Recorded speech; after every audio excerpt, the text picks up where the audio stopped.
సమావేశంలో విజయనగరం డీసీని ఉద్దేశించి సీఎం ఏకవచనంతో దూషించారు. ముఖ్యమంత్రి ప్రవర్తనను సామాజిక కార్యకర్త షబ్బీర్ ఖండించారు. కర్ణాటక సౌహార్ద వేదిక జిల్లా అధ్యక్షులు షబ్బీర్ ఆక్రోశ.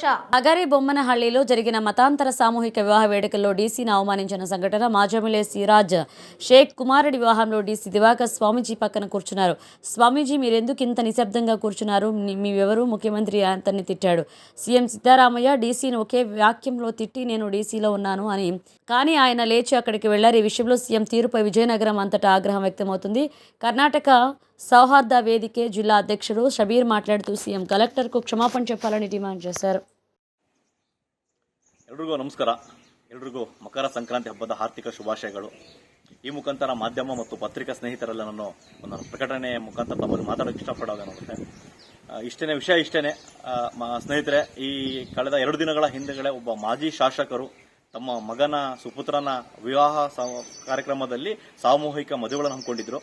ಆ ಮದುವೆ ಕಾರ್ಯಕ್ರಮಗಳಲ್ಲಿ ಎಲ್ಲ ರಾಜಕಾರಣಿಗಳಿಗೂ ಆಹ್ವಾನವಿತ್ತು. ಅದೇ ರೀತಿ ಮುಖ್ಯ ಅತಿಥಿಗಳಾಗಿ ಸಿಎಂ ಸಿದ್ದರಾಮಯ್ಯನವರು ಬಂದಿದ್ರು. ಅದೇ ರೀತಿ ವಿಜಯನಗರ ಜಿಲ್ಲೆಯ ಜಿಲ್ಲಾಧಿಕಾರಿಗಳು ಸಮೇತ ಇಲ್ಲಿ ಅತಿಥಿಯಾಗಿದ್ರು. ಆ ಕಾರ್ಯಕ್ರಮದಲ್ಲಿ ಶಿಷ್ಟಾಚಾರಕ್ಕೆ ಏನೋ ತಪ್ಪಾಗಿದೆ ಅನ್ನೋ ತರ ಏನು ಸಿದ್ದರಾಮಯ್ಯನವರಿದ್ದಾರೆ, ಅವರು ಅಲ್ಲಿ ಒಂದಿಷ್ಟು ಜಿಲ್ಲಾಧಿಕಾರಿಗಳ ಜೊತೆ ನಡೆದಂತ ಘಟನೆ ಏನಿದೆ ಅದು ನಮಗೊಬ್ಬ ಈ ಜಿಲ್ಲೆಯ ಪ್ರಜೆಯಾಗ್ಬಿಟ್ಟು ಅದನ್ನು ನಾನು ತೀವ್ರವಾಗಿ ಖಂಡಿಸ್ತೀನಿ.